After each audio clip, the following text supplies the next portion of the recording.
Samantala sa huling yugto ng ating lindol episode ngayong National Disaster Consciousness Month, bukod sa earthquake drill na pinapractice sa ilang eskwelahan at government offices, nararapat lang na malaman ng bawat isa kung ano at paano ang dapat gawin kung may lindol. Narito ang special report ni Roby Cerezo.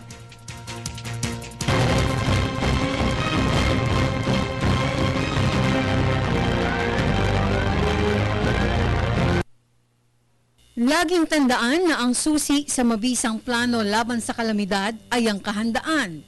Una, alamin kung ang inyong lugar ay malapit sa dinadaanan ng active fault o ito ay lugar na may malambot na lupa na maaari mag-liquefy kung magkakaroon ng lindol. Siguraduhin ang matibay na pagkakagawa sa mga gusali at bahay at siguraduhin umaayon sa tama at nakasunod sa safe engineering practice ng mga dalubhasa. Kung ito ay may mahinang istruktura, pagtibayin pa ito kung kinakailangan. Suriin at kumpunihin ang mga sirang electrical wiring, daanan ng gas at tubo ng tubig at utility connections. Alamin ang mga matitibay na bahagi ng inyong gusali tulad ng hamba ng pintuan, mga lugar malapit sa elevator shaft, matitibay na lamesa kung saan maaaring manatili habang lumilindol.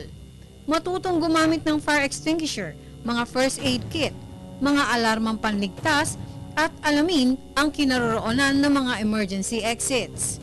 Ugaliing magtabi ng damit at isang earthquake survival kit na naglalaman ng Debaterian transistor, flashlight, first aid kit, tubig na maiinom, candy, mga delata at iba pang ready-to-eat na pagkain, pito at gas mask.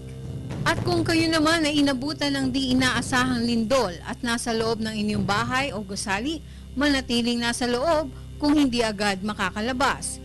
Tumayo sa hamba ng pintuan o magtago sa ilalim ng matibay na lamesa upang maprotektahan ang sarili sa mga naglalaglagan at naghahampasang bagay.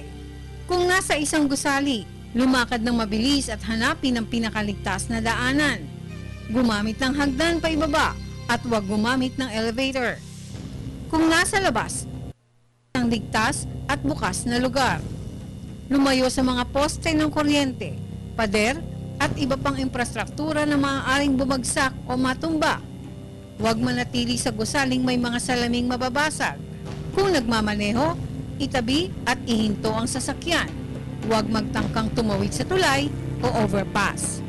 Pagkatapos ng lindol, huwag agad pasukin ang nasirang tahanan o gusali dahil maaaring magkaroon pa ng malalakas na aftershocks. Makinig at mangalap ng balita sa pamamagitan ng Debaterian transistor.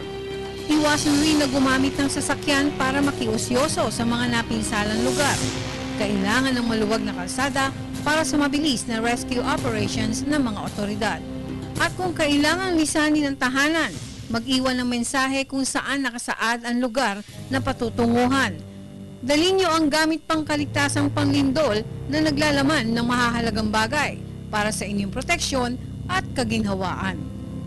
Ito si Roby Cerezo para sa Telebisyon ng Bayan.